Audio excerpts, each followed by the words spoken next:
You know, some people are very subtle in the way they hint.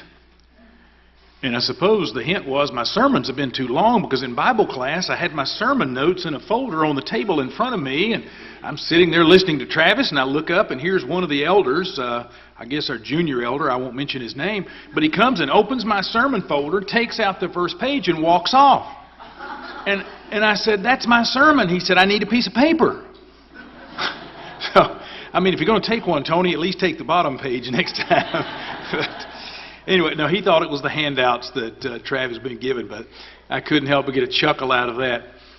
You know, there's certain Bible stories with which we are so familiar that someone only needs to mention the character's name and we know immediately the event that took place. For example, if I say Noah, what comes to mind?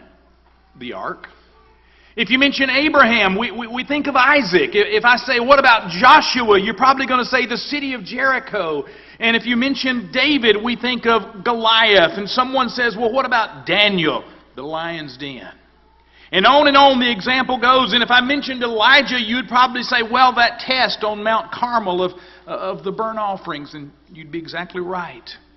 And that's the story that I want us to consider this morning, that test, if you will, that took place between Elijah and those false prophets there on Mount Carmel in the Old Testament.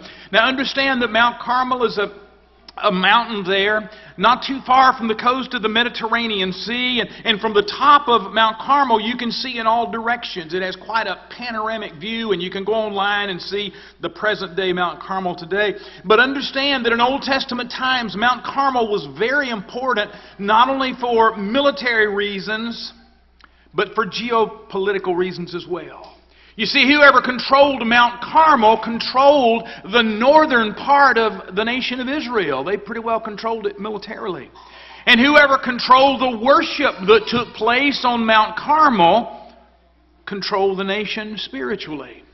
And it would seem that the false prophets of Baal, the leaders of that religion, understood this concept, because many, many years earlier they had gone to the very peak of Mount Carmel and they had built a huge altar. In fact, they had erected a place of worship including multiple altars that were to be used in worship of this god Baal.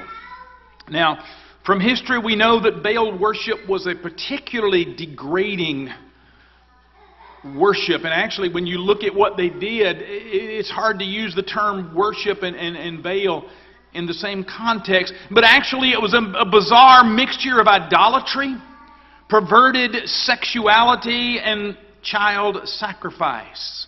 Now, you need to understand, the pagans believed that Baal was the weather god, for lack of a better term. If you wanted rain, you prayed to Baal. If it rained too much, you prayed to Baal. And he brought the rains for the crops, and so obviously he was a very important god. And because Israel was an agricultural nation, they quickly adopted Baal because they needed the rains at the right time for their crops. And so you can see how the nation of Israel would easily be swayed or pulled over to worship Baal because of what it was. The men and women who came to worship Baal would offer a sacrifice and then would engage in immoral activities with a priest or a priestess. And the reason for this being, they thought that if they joined themselves physically to a priest or a priestess of Baal, then the powers of Baal would be passed on to them. In other words, that's how you got the powers of the god Baal, was by engaging in immorality with one of the priests. And so you can see how the worship of Baal would appeal to the people's minds. It appealed, as I say, to the mind. On another level, it appealed to their economic well-being, because Baal was going to give them rain for their crops. And on a third level, it appealed to the physical desires, the desires of the flesh. And perhaps because of these reasons and others, we should not be surprised that in the northern part of the nation of Israel, people who had been given the knowledge of the one true and living God, they turned their backs on God and they had taken up the worship of this idol Baal. And at Elijah's time, Baalism had pretty well taken over as far as the people of God. It grabbed the heart, it grabbed the mind, it grabbed the body, and ultimately it grabbed the soul. And under the reign of King Ahab is when the worship of Baal reached its peak, or its zenith, if you will. And as I said a moment ago, the nation of Israel virtually had given themselves over to this idolatrous worship, while the worship of the true and living God had become almost extinct. Now, it's against that backdrop that I want us to consider the story that we're looking at this morning about a man by the name of Elijah. And by the way, Elijah's name literally means the Lord is my God. But one day, at the instructions of God, Elijah appears before wicked King Ahab, and he says, and I'm backing up to chapter 17 and verse 1 here if you're following in your Bibles, 1 Kings 17:1. But he says to the king, "As the Lord, the God of Israel lives, before whom I stand, there shall be neither dew nor rain these years, except by my word." Now you got to understand, not only is this a prophecy of a drought, specifically there's going to be no dew, there's going to be no rain, but you got to understand this was a slap in the face, if you will, at Baal. Why? Because Baal was believed to be the weather god. He's the one that sent the rain, but God says, you're worshiping Baal. You think he gives you the rain. I'm going to show you who gives you the rain. Because it's not going to rain. And from other passages, we know that it did not rain for 3 years and 6 months. Now, don't you know the people were scratching their heads? What's wrong? Why is it Baal giving us rain? Why are we undergoing this tremendous drought? And having uttered these words by the command of God, Elijah, in fear for his life, went to the brook Cherith, and he stayed in hiding for a time. And eventually God instructed him to move to the territory of Sidon. And remember, there he dwelt with the widow of Zarephath. And by the way, it was at Zarephath that he multiplied the oil, the cruse of oil, and the barrel of flour for the widow and her son. And it continued to produce food for them during this particular period of famine because of the drought. And eventually Elijah raises her son to life after he dies. But meanwhile, in the nation of Israel, the famine is getting worse and worse. There's no rain. With no rain, there are no crops. And with no crops comes hunger and starvation. Not only are there no crops, but the animals are being killed off for food. Many of them are dying for thirst. The brooks and the streams dried up, and the river Jordan, and this was quite frequent during times of drought, but the river Jordan would have become nothing more than a small creek. Just a trickle of rain. Think about it. The crops are drying on the vine. The animals are dying of thirst. And the people are in a world of hurt because of this drought. Finally, in time, God taps Elijah on the shoulder, not literally. But he says to Elijah there, he says, all right, I want you to go see Ahab again. And again, look at verse 17, this time of chapter 18 of 1 Kings. And notice the king Ahab. And Ahab had no love lost, he and his wife Jezebel, for the prophet Elijah. But notice what is said there when they meet the second time. He says to Elijah, is it you that troubles Israel? Think about it. He lays the blame for the drought. For all of Israel's problems, he lays at the feet of Elijah the prophet. And by the way, it's interesting because the word trouble or troubler, some translations use, but the word which is translated trouble here is also the Hebrew word for a snake. And so Abraham is saying, you're a snake. A lowly snake because of this drought. Because he knows that Elijah's the one that delivered the news that there was going to be this drought. But Elijah doesn't even respond to that accusation as far as the snake. But he simply turns the table and says, look at verse 18, I have not made trouble for Israel, but you and your father's family have. You have abandoned the Lord's commands and have followed the Baals. Now, before the king can respond to Elijah's denial, Elijah goes on and says, look, it's time for this thing to come, and I'm paraphrasing here, but in essence he says, it's time for this thing to come to a head. It's time for a decision to be made, for the truth to come out, for the people to know who's really in charge. And so in verse 19 he tells Ahab, tell all the people of Israel to meet me at Carmel, Mount Carmel. He doesn't argue with Ahab. He doesn't make more accusations. He said, look, you just tell all the people, let's meet on the mountain. We're going to solve this thing. And he goes on to say, look, I want you to take the 450 prophets of Baal. And we usually speak of the showdown being 450 prophets of Baal. But if you look closely at the text, there were also 400 prophets of the Asheroth.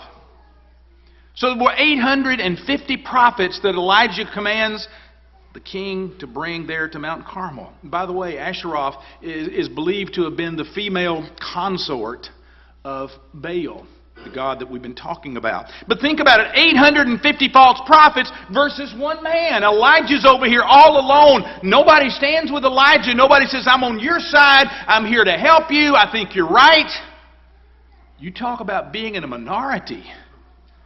Elijah's all alone against 850 false prophets and all of their loyal followers. Now I want to pause here for just a moment and point out that there's one or two possibilities here. Either Elijah was crazy or he was a man who was in touch with his God. How many of us would go up against 850? How many of us would have stuck our neck out on the limb the way Elijah did when he rebuked Ahab, the king? And Ahab could have had him put to death if he chose. And God had allowed it. But I think as you study the context, Elijah wasn't crazy. But he was a man with a tremendous faith in God. He was a man who had a mission. He had a work to do, and he was determined to do that work regardless of how popular or unpopular it made him. So anyway, the day comes and they meet there on Mount Carmel, and we pick up the story in verses 20 and 21. So Ahab sent into all the children of Israel and gathered the prophets together into Mount Carmel. And Elijah came into all the people and said, how long halt ye? Now, that's not very clear to us today. We don't use that kind of terminology. One translation is, how long will you go limping? That's what the word halt means, to walk with a limp. How long will you go limping between two opinions? If the Lord be God, follow Him. But if Baal, then follow him. The people answered him not a word.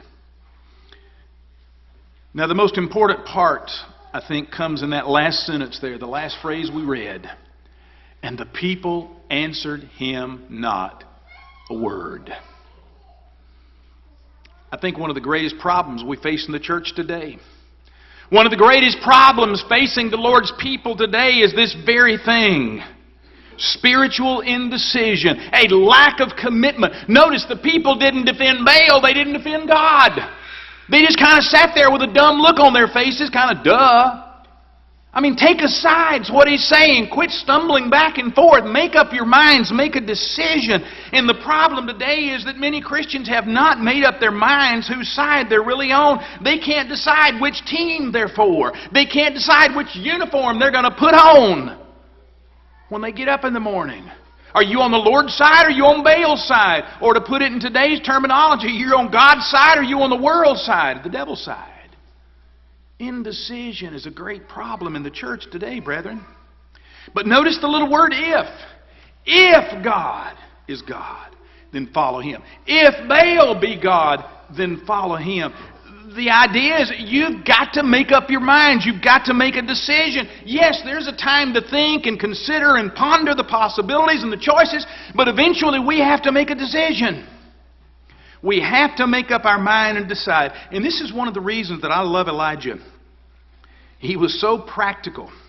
He's so down to earth. He's so personal. Notice he doesn't say, if the Lord is God, go buy a book and read it and think about it. He doesn't say, if the Lord is God, get together with your friends and have a group discussion. He says, if the Lord is God, follow Him.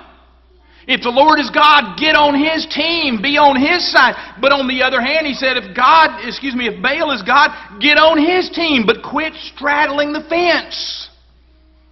Make up your mind whose side you're on.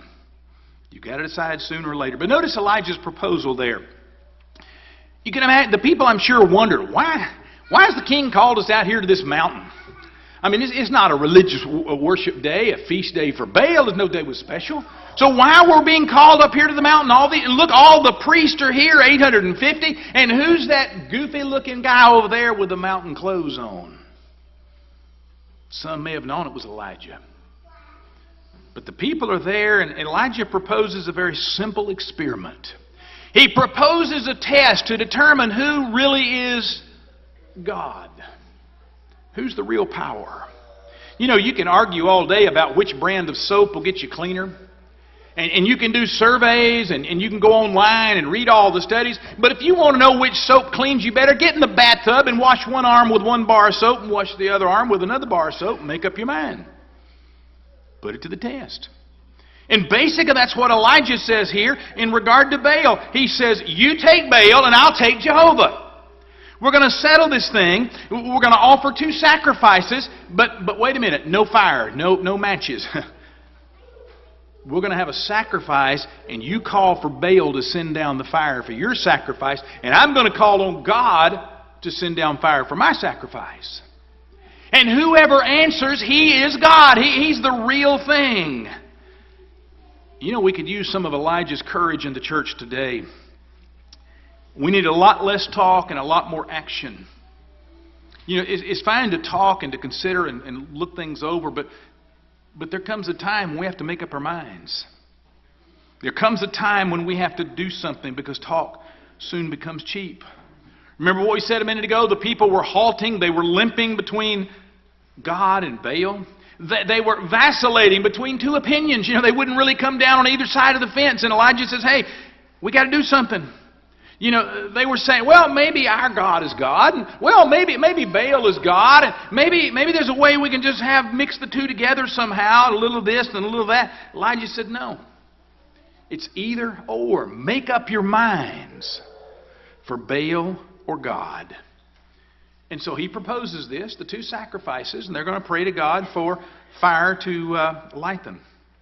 Now, Alfred Edersheim is a Bible historian. He's written several books on Old Testament history. And he had an interesting discussion of this passage. And he says much of the worship of Baal, and this is his term, not mine, he says much of the worship of Baal was much like voodoo. He describes the prophets of Baal. He said they had long, stringy, dirty hair way down beyond their shoulders. And he said they would dance and they would scream, they would beat drums, and they would lower their bodies as low as possible, and they would walk in this hunched over state because that supposedly was a sign of reverence, of respect for Baal. Now, remember we said earlier that sexual immorality lay at the core of Baal worship. And so we're not talking about a Wednesday night prayer service here. We're not talking about a reverent, respectful assembly of people to worship God. This was like a pep rally gone bad. This was more like a wild neighborhood block party on the 4th of July. Because he goes on to describe that when they would come together for their sacrifices, they would scream and they would shout and they would participate in various immoral activities there on the mountain. And on this occasion, notice verse 26, they carried on for hours crying out, Baal, answer us! Answer us. And nothing happened. And then verse 27 says, about noon, Elijah mocked them, saying, cry aloud, for he is a god. Either he is talking, or he is relieving himself, or he is on a journey, or perhaps he is asleep and must be awakened. Now you talk about a guy that was not PC. That's Elijah. This is not politically correct. You know, if we did this today, if we poked fun at people's worship the way Elijah did, we'd probably get locked up for hate crimes. But he didn't pull any punches, does he? You know, maybe he's talking. Maybe he's in the bathroom. Maybe he's on a journey. And so he's just mocking them as they're screaming and dancing and jumping around and crying to Baal to do this. And so, toward the end of the afternoon, in desperation, these prophets of Baal begin to take knives and cut themselves, literally drawing blood. And for years, I really never thought about this until I read an article, and this writer suggested that perhaps this was kind of a blood sacrifice to Baal. And it was also a way of showing just how committed they were. I mean, how many of us would pull out a pocket knife and cut yourself? It's part of worship. Not many. But that's what they were doing, and yet they were that desperate, and yet Baal never answered. Not a fire, not even a spark of fire came down on their sacrifice. Remember, they've taken the 2 bullocks, they've laid them out on their altar there, and they're crying, Baal, send down fire! Didn't happen. And you can imagine, they just worked themselves up into a frenzy because Baal has failed them. But notice the next stage, verse 30. Perhaps is the most important verse in this entire chapter. And Elijah said unto the people, this is his conclusion, he's given them several hours. I mean, this has gone on all day long. We're not given a specific time, but 6-8 hours easily. Elijah said unto all the people, come near unto me. And all the people came near unto him. And he repaired the altar of the Lord that was broken down. So he caused the people to gather, and he repairs the altar that had been broken down, or one translation had been thrown down, which better describes, because probably the prophets of Baal had literally thrown the stones of God's altar down. They wrecked the altar. And he repairs it. Elijah takes the 12 stones, and by the way, 1 stone for each tribe was usually the case. But he takes the 12 stones and he rebuilds this altar of the Lord. And maybe, and I can't prove this, but it would seem maybe this was symbolic of the fact that the nation is about to return to its spiritual heritage. They're returning to God. And I think the timing is also significant. When does Elijah do this? Late afternoon. When was the Jewish hour of prayer and worship? 3 o'clock in the afternoon. Now, it doesn't say 3 o'clock, but you know, it's the afternoon there, and perhaps it was the time of the evening sacrifice. This was the time that God had appointed, although Israel had completely forgotten it. And so sometime around the hour of prayer, what does he do? He rebuilds the altar here. He digs a trench around this altar, a ditch we would say. He takes the bullock and he butchers it and he lays it on that stone altar. And then he calls for water. He takes 4 barrels of water and he soaks that steer in the altar. Not once, not twice, but 3 times. So 12 barrels of water were poured over this sacrifice. In fact, when they're finished, not only was the bull wet, the ground was wet, but the trench was full of water. By doing these things, he's showing the people, look, this is how powerful God is. He wants there to be no question about the authenticity, about the reality of what's about to happen. He's saying our God is a covenant God. And the people had forgotten it, but God could do anything. It didn't matter if that bull was under water, God could put it on fire. So at the hour of sacrifice, everything is ready. Elijah steps forward. Notice verses 36 and 37. Elijah steps forward and he prays a very simple prayer here. He says, Lord God of Abraham, Isaac, and of Israel, let it be known this day that thou art God in Israel, and that I am thy servant, and that I have done these things at thy word. In other words, at God's command. Hear me, O Lord, hear me, that this people may know that thou art the Lord God, and that thou hast turned their heart back again. Try to visualize the scene that we have described here. On the one side, you have 850 prophets of Baal and Asherah, false prophets. And on the other side, you have one godly man, Elijah. For the last 6 or 8 hours, these 850 prophets, man, I don't know if all of them did, but at least some of them were jumping around and acting crazy and screaming and shouting and dancing for Baal to send down fire, and it didn't happen. And now they have this one man. You can imagine, they've been watching these prophets of Baal going on, and finally Elijah said, okay, enough's enough. And he goes through methodically, builds the temple, puts his animal on there, and he has the water brought and poured over the sacrifice. And you can imagine every eye was on Elijah, watching to see what would happen. A lot of people are saying, look, he's all by himself. Can you believe it? He's going against everybody here. And when he prays, it's interesting, Elijah only uses 60 words, at least in the English. Didn't count the Hebrew. But he used 60 words here in English when he prays to God. And in essence, he prays for 3 things in his prayer. First of all, he said, Lord, answer me so that the people will know that you are the true God. Secondly, he asked God to hear him so the people will know that he, Elijah, was God's true prophet. that he was the real thing and that Elijah was doing his will. And thirdly, he says, God, hear me so the people will turn back to you. And this was Elijah's whole concern. He wasn't doing this for himself. He wasn't running for public office. He didn't want any praise. He was concerned for God, for His work, for His glory, for His word. He was concerned for the people of God, that they'd come back and be restored to fellowship with God. He doesn't scream, he doesn't holler, he doesn't whoop and dance around, he doesn't whip out a knife and start cutting himself or other crazy theatrics. He simply prays to God. And I think you know what happens. Fire came down, it consumed the animal, burned up the rocks, and it even lapped up the water that had filled that trench. Now, again, this is just speculation based on human nature, but I dare say you could have heard a pin drop in that crowd of people. I imagine there were a lot of jaws that dropped as people looked kind of, wow. And they're thinking, did what happened, what I think happened, just happen? They were amazed because their prophets, 850 of them, couldn't get a spark in 6 or 8 hours. And this man Elijah gets up and he prays, and boom, there's fire. And it not only burns the animal, it burns the rocks, it burns the water, and just instantly at his prayer. No screaming, no shouting, no theatrics here. That pretty well put an end to it. And as far as the final outcome, when all was said and done, what was the score? 850 false prophets against one godly man, Elijah.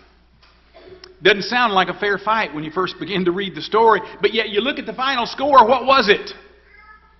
Prophets of Baal, 0. Nothing. Elijah, home run, home run, home run, home run. I don't know any other way to put it. He knocked it out of the ballpark. And it really wasn't a fair fight. If you think about it, these false prophets, they had nobody on their side except one another. They had no God. They had no deity. They had no power. Here was Elijah all by his lonesome, but one-man team, and he wins. Not that he's doing this for any personal accomplishment or victory, but he wins the showdown, if you will. And as the story comes to an end, 3 things happen. The people of God wake up. Their eyes are open. They realize how stupid they've been, how blind they've been. And what do they cry out in verse 39? The Lord, He is God. The Lord, He is God. Twice.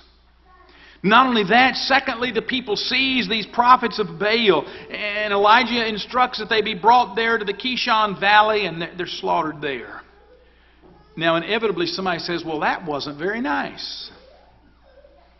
I mean, what kind of love is that, right? But if you think about it, it was very appropriate. Let me give you an illustration. Husbands, suppose the doctor tells you that your wife has breast cancer. And after her surgery, the doctor comes in and says your wife is going to be fine, the operation was a success, and you just breathe a sigh of relief and you feel so much better. But invariably one question is asked. What do you ask the doctor after cancer surgery? Did you get it all? You don't want any of that cancer left behind. Think about it. These prophets of Baal were the spiritually malignant tumor in God's body, His nation Israel. And the only way to restore Israel to spiritual health was to destroy, to remove, to get rid of that malignancy of Baalism. And so with the approval of God, Elijah instructed they were to be destroyed. He wasn't going to leave any of it behind. And again, this action bears out the biblical truth that we reap what we sow. We will be punished for our actions if they are wrong. But thirdly, Elijah knows that God is about to bring the drought to a close. It served its purpose. It's accomplished what it was designed for. So he knows there's going to be rain. So 7 times he sends his servant to look toward the sea for the rain. Now, in that part of the world, the rain comes in off the Mediterranean coast there. So you can see him up on the mountain and the servant's looking, and Elijah says, what do you see? Nothing. And finally, the last time, after 6 nothings, the prophet says, I see a cloud about the size of a man's hand. And it blew in and it brought the rain, the much needed rain, I might add, to end that drought. And when the rain started, Ahab takes off for his summer palace at Jezreel. And then look at verse 46, the final verse of the story. And the hand of the Lord was on Elijah. And he girded up his loins. Now again, that's a phrase we don't use. Literally, he gathered up his skirt. Men wore long flowing robes. And it's kind of hard to move and very fast with those robes down around your ankles. And so if you were in a hurry, you girded up your robes. You gathered up the skirt of your garment there. And he ran before Ahab to the entrance of Jezreel. Now here's Ahab in his fancy chariot. I'm sure as king he had quite a team of horses and a nice chariot, probably someone driving. And here he's driving off to Jezreel. And old Elijah, what does he do? He grabs up his gown, his skirt, whatever you want to call it. He takes off running. Same place the king is going. But as we wrap this up, let's go back to the beginning, to the words that Elijah spoke to the people there of Israel. Verse 21. How long halt ye between 2 opinions? If the Lord be God, follow Him. If Baal, then follow him. And remember the last part of that verse we read, and I said it was very sad, and the people answered him not a word. They did nothing. And I pointed out that this is still a problem today.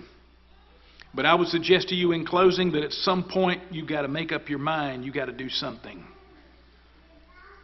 Whether it's to obey the gospel, to become a Christian, or whether it's to make up your mind that you're going to do something as a child of God and not be a bench warmer. Not just be a face on a church pictorial directory. A name. And so I close by asking you a personal question. What is it that keeps you from making up your mind to do what you know you need to do? What is it that keeps you from making the commitment of being a wholehearted follower of Jesus Christ? And I know there's a lot of things with some people. It's their social life. You know, they want to be accepted. They want to be liked. They want to be popular. And they want to be where the action is. And they know if they follow Christ, if they live the Christian life, they're not going to be popular with their early friends. They're not going to be invited to the parties. They're not going to be invited to partake of other activities that Christians, frankly, have no business being engaged in. Just recently I read of a young woman who described her spiritual dilemma. And she was saying that for years she had struggled with being 2 different people. And she went on to say, I was one person at church and I was another person during the week. And I want to read just a couple of lines from what she wrote that I thought was profound. And I'm quoting.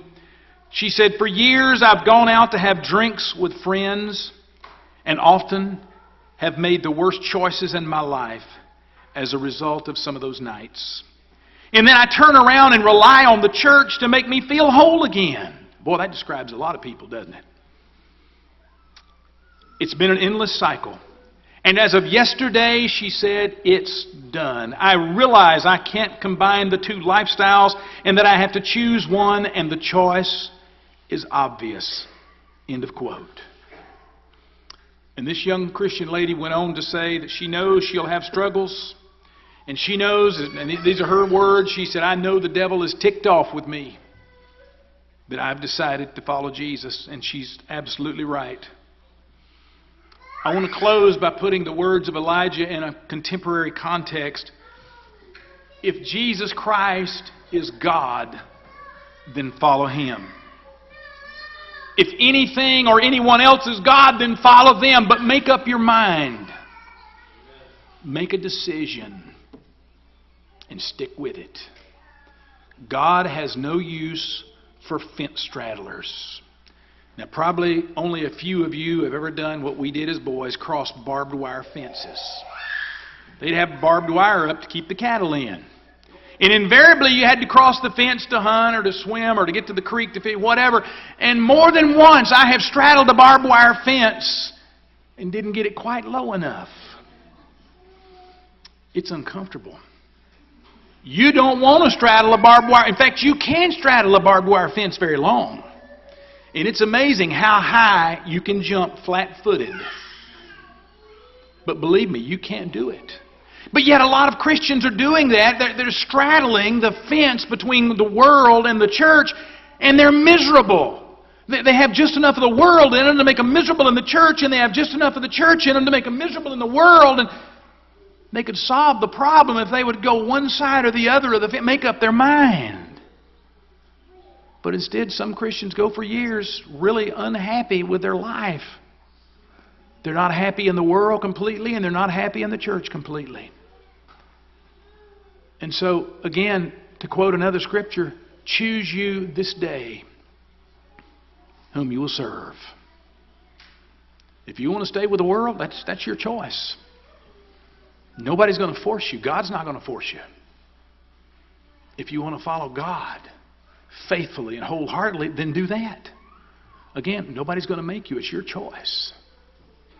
But don't be a fence straddler. Don't work both sides of the street. It's kind of like the child. You ever go to a pool or perhaps the ocean? It looks cold, and you stand there on the side, and you take your toe, and you kind of dabble it in the water. But there finally comes a time, if you're going to swim, you've got to jump in.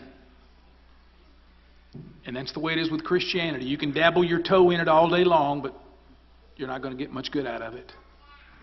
You've got to take the plunge. If you're here this morning and you've not obeyed the gospel of Christ, I encourage you, make the decision. Take the plunge. Make up your mind that you're going to live the Christian life completely, totally, 100%. Not 50-50, not 90% for God, but 100%. Because then and only then are you going to be happy. Then and only then is God going to be happy and pleased with you. And then and only then, when you've made 100% commitment, do you have the hope and the promise of eternal life. So the choice is yours. You going to follow God? Or are you going to follow the world? We're going to sing the song of encouragement that was mentioned just a moment. You have the opportunity to make up your mind who you're going to follow. Or if a child of God, you have the choice to make up, am I going to follow God completely? Or am I going to continue to follow Him half-heartedly? Whatever need there may be in your life, let me encourage you to think about these things. Will you come while we stand and we sing?